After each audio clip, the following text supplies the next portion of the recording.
Salut, مرحبا بكم في حلقة جديدة من Le Lab. Le Lab est une émission digitale qui s'intéresse à l'entrepreneuriat et les startups. وكل مرة ناخذ موضوع ونعطيوكم روح الزبدة. Donc directement نمشيو générique.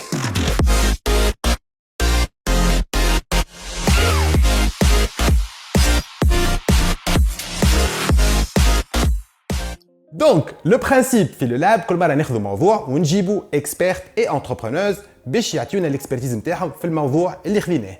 واليوم فرحان برشا باستضافة سمر اللويتي اللي هي بريزيدنت دو بريدجينج انجلز et حسنة كوردة CEO and co-founder de Salut Group. وموضوعنا اليوم هو l'internationalisation de la startup. Donc sans transition نمشيو بيابا.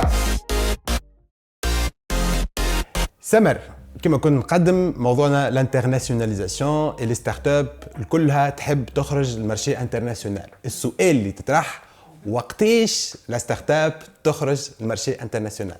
باهي اول حاجه لا ستارت اب تخرج للمارشي انترناسيونال كيف هي تكون عملت لي بروف نتاعها في المارشي لوكال. دونك احنا نقولوا جينيرالمون البلاد مثلا في تونس كي تبدا سي ان بوك معناها ان بروف اوف كونسيبت يلزمها توري لي فيتور كليون لي فيتور انفستيسور لي بروسبي العباد الكل اللي هي اللي كابابل دو جينيري دي ريفوني دو تروفي ان مارشي دي كليون في البلاد اللي هي بدات فيها. دونك اون فوا كيلا في لي بروف نتاعها اون لوكال وقتها نجم تبدا تخمم في استراتيجي d'internationalisation نتاعها sachant que أي start-up في العالم normalement elle devrait avoir en tête la stratégie d'internationalisation من الأول بالكل. علاش؟ على خاطر توا avec la globalisation معناها العالم الكل ولا مارشي واحد ومثلا نعرفوا الكلنا اللي المارشي التونسي صغير برشا donc tu peux pas construire une start-up كيما نعرفوها avec une scalabilité كبيرة en te basant uniquement على المارشي التونسي. donc forcément يلزمك من الأول en faisant tes preuves sur le marché local تبدا déjà تحضر في روحك للإيتاب دابري اللي هي وين باش تمشي كيفاش اكسيتيرا. مي اي جوستومون هذه انت عديت الباس وسنطرت وماركت براسي. لا سكت انا لا جوستومون هذا هو سؤالي. اي باهي كيفاش كونكريتمون باش نخرج للمارشي انترناسيونال ان فيت؟ concrètement déjà انا يظهر لي تو بعد نشوفوا لا في نتاع حسنه مي en tous les cas انا يظهر لي on doit se faire accompagner en tant que start-up. Elle attaque un marché étranger, elle doit forcément se rapprocher des structures, des institutions qui peuvent l'aider, que ce soit des accélérateurs, que ce soit des organismes de coopération, des ambassades qui mettent un service justement pour aider des start-up, voilà, des entreprises à aller dans le pays cible. Donc il faut forcément se faire accompagner, il faut faire une étude de marché détaillée du marché cible, étudier la culture زاده trouver des cibles اللي هما proches للمارشي d'origine نتاعك باش ما تبداش خاطر فما من الاول وقت تمشي vers le premier pays نحكي. Il y a un coût élevé d'internationalisation. Tu vas engager des ressources humaines, financières, etc. Donc du coup, il faut bien étudier ce pas qui va, tout le reste va dépendre de ce premier pas justement. Donc il doit être bien étudié avec on a des organismes d'accompagnement, avec une étude de marché très détaillée, avec une étude de la culture. Le fondateur ou les cofondateurs يمشيو مش à distance من تونس on va lancer film je sais pas في ليبيا في الجزائر. non, il faut aller là-bas, il faut voir les habitudes et il faut un cadre institutionnel qui soit proche du cadre institutionnel اللي عندك localement خاطر ça évite justement de maximiser le coût من الأول. généralement تبدا هكاك de proche en proche dans des pays où عندهم le même cadre réglementaire par exemple ou à l'approche pour pouvoir justement بشوية quelle courbe d'expérience نتاعك d'internationalisation تولي معناها انت تولي تقرب تولي tu minimises le coût نتاع l'internationalisation نتاعك بشويه.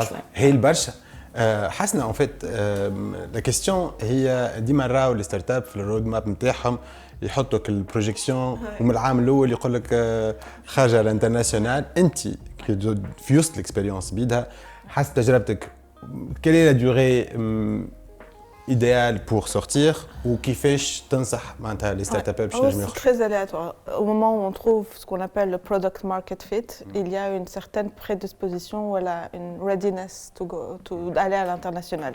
Donc une fois qu'on a trouvé ce product market fit, on peut scaler ailleurs. Et c'est très important aussi de s'adapter au marché cible. Donc on est basé à Londres, donc au Royaume-Uni. Et ça a son lot d'opportunités et de challenges. Mais ce qui nous a permis de nous internationaliser, c'était d'avoir une opportunité. Donc ça peut être complètement variable, mais c'était quelque chose qu'on savait qu'on devait faire pour atteindre une certaine taille critique. Donc généralement, effectivement, les fondateurs et les fondatrices mettent ça très tôt. Et le marché va leur montrer que c'est 3-4 ans plus tard. Mais ça rate, il y a une opportunité qui arrive complètement par hasard ou alors qui a maturé sur un autre marché. Et à ce moment-là, il faut savoir l'identifier et sauter dessus et y aller, même si c'est plus tôt. Donc nous, c'est ce qu'on a fait. Certains de nos investisseurs ou même potentiels investisseurs n'étaient pas pour parce que notre produit n'était pas encore prêt. Mais il ne faut pas oublier que les startups, c'est aussi à grossir des bras en plus et essayer de faire tout un peu tout en parallèle. كيفاش نجم نخلقها الفرصه ولا هي سورتو كيفاش ان هو المارشي اللي نختاره خاطر باش نخلق فرصه معناتها باش نخلق مارشي. لا خاطر effectivement je rejoins tout à fait حسنا معناها فما deux approches en fait ساعات كي يتلقاو سي تري بيان اللي انت تبدا عندك استراتيجي تقول باش نمشي لك البلاصه هذيك وان بليس تجيك اوبورتونيتي ماك البلاصه هذيك دونك لا سي بارفي. Voilà. Mais ce n'est pas malheureusement toujours comme ça dans le monde des startups. Donc en fait, il faut savoir, les startups, il faut savoir pivoter pour changer de business model, etc. Pour trouver leur business model. Pareil, l'internationalisation, je pense, il faut savoir pivoter ou s'adapter. Donc quand tu visais Dzeir ou Bad, tu as des opportunités, peut-être qu'il faut changer et que peut-être que l'idée initiale n'était pas la bonne. La flexibilité et l'adaptabilité, ce sont, je pense, les qualités intrinsèques d'un entrepreneur à succès. Il doit absolument savoir changer de cap, une opportunité, et il doit savoir flairer cette opportunité-là. Et une phrase que disait Henry Ford, il dit comme quoi il faut se mettre, la clé de succès, c'est réussir à se mettre dans le point de vue de l'autre. Voilà. Dans le sens, انت كي باش تمشي لبلاد قبيليك حكينا على الكولتور ولا يلزمك تشوف اسكو كيفاش لو برودوي نتاعك il va être perçu voilà فك البلاد هذيك. Donc parfois peut-être انت de loin تقول هذا le pays peut-être il est plus adapté à mon produit mais finalement c'est l'autre qui était à côté qui a plus d'appétit pour le produit نتاعك. Donc du coup il faut savoir switcher sans problème. Mais هنا قعدتوا ديما في البوان نتاع نخلق الفرصه معناتها نمشي باش نخلق الفرصه. مي سؤالي هو كيفاش نجم نختار نقول الكلاسيك في تونس انه في الايفولوشن عنده الجزائر عنده ليبيا عنده المغرب خاطر بحكم البروكسيميتي كولتوريل اوسي مي ماهيش حاجه معناتها اوتوماتيك هي. Non, pas du tout. Par exemple, pour préparer l'opportunité de l'internationalisation, on a fait un accélérateur à Amsterdam. Amsterdam et le UK, c'est deux mentalités complètement différentes. واحد très upbeat, مزروبين وكل شيء très très dynamique, et l'autre ils sont un peu plus laid back. Mais l'opportunité de l'accélérateur nous a permis de rencontrer d'autres clients qui sont partout en Europe et à l'international, et on a compris un petit peu ce qu'ils cherchaient, on a compris comment tourner notre produit pour leur plaire et quelque part les séduire. Et c'est en fait tu crées l'opportunité en fin de compte. ما تستناش تولي تحضر هكا تحكي على روحك, tu présentes, tu pitches, tu changes, tu pivotes. Donc ça, c'est aussi des petites tactiques à faire pour préparer le marché cible au produit que tu es en train de développer. هي البرشا دونك انا اللي شديته انه الانتربرونور ولا الفاوندر لازم يكون اوبورتونيست يخلق الفرصه يكون اوفير معناتها على المارشي ويمشي يلوج باش من بعد الاكسبيريونس تجيب ان مارشي اي بيان سور التحرك نتاعو باش يكون اعتباطي بارابور للبرودوي نتاعو والمارشي كيفاش ينجموا يماتشيو. هي البرشا ميرسي بور لي ريبونس نتاعكم لكن مازلنا باش نكملوا نحكيو على الانترناسيوناليزاسيون باش نتعداو ديريكتومون للروبريك فري فو.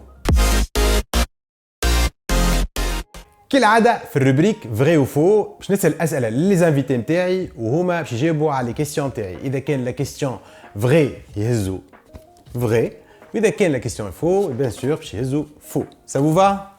الوغ السؤال الاول يقول باش نخرج المارشي انترناسيونال ولا ليترونجي يلزمني جو ليف دي فون باش نجم نخرج المارشي انترناسيونال. اوكي. Alors, allez, je verrai, bon, ça dépend bien sûr de la vie de la start-up, etc. Mais généralement, pour aller vers l'international, ça nécessite un coût, ça nécessite peut-être de recruter en local, ça nécessite peut-être d'avoir une étude de marché poussée, fait quel blé d'évic, etc. Bref, il y a beaucoup de coûts cachés, ça parfois, le coût d'information, le coût... Donc, يلزمك من المستحسن تكون عملت une levée en amont pour aller معناها اللي فيها هي tu vas pricer et estimer قداش يلزمك pour aller dans ce pays et juste après tu entames l'internationalisation تاعك. De mon côté, أنا نقول c'est faux على خاطر chaque centime passé à recruter un client est meilleur qu'un centime à lever d'un investisseur. Donc, dans notre cas de figure, on s'est internationalisé, on a eu notre premier client payant avant même de finir la levée de fonds. Donc, par contre, effectivement, la levée de fonds est importante pour être capable de scaler le produit dans le nouveau marché. Mais je mets un petit peu, j'insiste sur mon faux à la khatra. Quand on est une start-up, on a des fonds et des ressources très limitées. Donc, il faut faire avec ce qu'on n'a pas et faire que le moindre centime qu'on a, on l'étire au maximum. Et il faut trouver des ressources, faut être créatif quand il s'agit de ressources. Donc, à mon avis, en tant que fondateur, entrepreneur ou entrepreneuse, trouver ce genre de créativité et ne pas attendre de lever des fonds, c'est aussi une façon de ne pas rater des opportunités. السؤال الثاني يقول باش نجم نخرج المارشي à l'étranger يلزمني نخلط نقيد dans un programme d'accompagnement à l'étranger.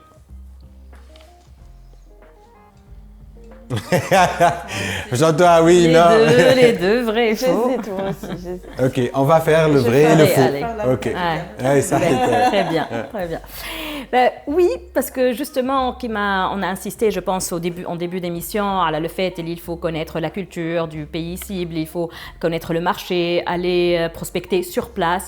Donc, si on a un partenaire dans ce pays-là, ça va faciliter pas mal les démarches pour s'installer dans ce nouveau pays. Donc, pour moi, c'est en tous les cas un facilitateur. Wow. C'est pas une condition sine qua non. Donc, si on ne fait pas partie d'un programme d'accélération, ça n'empêche pas une entreprise d'y aller. C'est mieux, ça facilite, ça ouvre des portes, mais si c'est pas là, ça ne devrait pas être un bloqueur pour un. معناتها oui اما ماهيش حاجه. C'est pas une condition sine qua non. ملزمه باش نجم نخرج المشهد. هي البرشا. Et la question الثالثه ديريكتومون تقول باش نخرج مارشي l'étranger يلزم تكون معايا في ليكيب ديجا هو انترناسيونال معناتها ولا دي étrangers يخدموا معايا. Pas forcément, moi je dirais. Il faut justement, dans des pays surtout où le coût de la vie est plus élevé. Mais voilà, ce n'est pas une condition sine qua non. Et si on a un partenaire local, il peut nous aider justement à nous implanter là-bas, ou à porter même le projet là-bas. Peut-être il peut être un partenaire vraiment de commercialisation, de distribution, etc. Je pense que c'est plus important. Ouais, un rôle en fait, ça dépend de le stage de la start-up. Si elle est vraiment early stage, il n'y a pas beaucoup de fonds, il y a des mentors, il y a des gens à qui on peut poser des questions gratuitement. Enfin, ça devrait être gratuit. Et on peut avoir des informations sur comment s'installer, quelle est la culture, quelles sont les good practice, best practice. ميرسي بوكو بور لي ريبونس لكن مازال عندي سؤال واحد اخر لكم انتوما المره هذه مش يجي من عندي انا باش يجي من عند ليكو سيستيم والسؤال هذا نتعداو به ديريكتومون للتكستو. عسلامة أمين الله سولي جو سوي الكوفونداتور سي او فاتراكوس. اليوم باش نسألكم إذا كان ستارت اب ما نجمتش تطلع لبرا كيس كا دوا فيغ؟ مشكلة هي مشكلة به ça dépend انت والstade d'avancement تاع ستارت اب justement. كاين انت sur le marché local tu es déjà fort solide donc عندك الفond de roulement نتاعك finalement ما تنجحش c'est pas grave تمشي d'un autre marché etc. tu retardes l'internationalisation. Après كاين l'internationalisation تجي من الاول بالكل و elle est stratégique ومازلت que tu as levé des fonds et que tu as investi pour aller dans le nouveau pays, bah là malheureusement l'issue peut être fatale. Donc voilà, ça dépend انت وقتاش تمشي mais cela dit l'échec fait partie prenante de la vie de la start-up. معناها مش كل شيء في l'internationalisation. Donc كالعادة نرجعوا للحكاية اللي l'entrepreneur doit être solide et doit être معناها capable d'encaisser, résilient, voilà, résilient, encaisser les coups et avec ça va être juste rebondir. Voilà, savoir rebondir. Il apprend de cet échec pour Inch'Allah aller mieux la prochaine fois ailleurs. حسنا تعملك ايه؟ Non, je suis d'accord. D'un point de vue de fondateur ou fondatrice, échouer, c'est toujours pris comme la fin du monde. Mais en fait, l'idée, c'est d'essayer de comprendre pourquoi ça n'a pas marché, pourquoi ça a avorté. Quand on a le luxe de pouvoir prendre le recul et de réfléchir, et c'est lié à combien d'argent il me reste à la banque. S'il ne reste plus rien et que c'était une condition pour lever des fonds, là, c'est dur, mais par contre, s'il y a encore de l'argent et qu'il y a des investisseurs qui sont encore qui ont envie de soutenir l'entrepreneuse ou l'entrepreneur, effectivement, là, être résilient, c'est la secret sauce. Sans ça, c'est ce qui drive la start-up. Et si le fondateur ou la fondatrice se dit bon, c'est fini, effectivement, tout est fini. Mais par contre, si il renaît de ses cendres ou il fait qu'est-ce qui n'a pas marché, il peut y retourner. C'est arrivé à CV Wardrobe. On pensait aller en France en premier, mais finalement, la France n'était pas le pays. Le premier pays à attaquer. Donc l'Allemagne était une meilleure alternative et aussi une meilleure a better fit. Merci beaucoup pour les réponses. J'espère que l'écosystème a eu sa réponse par rapport à sa question. Ou qui m'a s'annonce l'audience un bonus, donc directement t'adèo le plus. في le plus, كالعادة سنتناكم نجيبوا لكم un film et un livre. الفيلم المرة هذية سي ان فيلم تري انسبيرون واللي هو اسمه ويب اب. ويب اب اللي هو دوكيومنتير يحكي على l'histoire de The Pop-Up Agency. histoire نتاع 6 étudiants اللي قاعدوا يعملوا في الدورة نتاع العالم وكيفاش عملوا دي تشالنج اللي يتحداو بهم لاندستري كرياتيف. الكتاب اللي اخترناه لكم هو اسمه ستارت اب اوف يو دو ريد هوفمان. ريد هوفمان اللي هو لو كوفاوندر دو لينكدين والكتاب هذايا اللي هو بيست سيلر دو نيويورك تايمز واللي هو يحكي كيف على المايند سيت تاع الانتربرونور وكيفاش ينجم يخدم ويتشالنجي الانتربريز نتاعو ولا ستارت اب نتاعو باش يمشي بها للجلوباليزاسيون. دونك لو ليفر نتاعنا اللي هو ستارت اب اوف يو والفيلم نتاعنا هو ويب اب. وهكا نكونوا خلطنا لاخر الحلقه نتاعنا في لو لاب. ما تنساوش باش تلايكيو الباج نتاعنا وتتبعونا في لي ريزو سوسيو ونعطيكم رونديفو في ابيزود جديده من لو لاب. تشاو تشاو باي باي.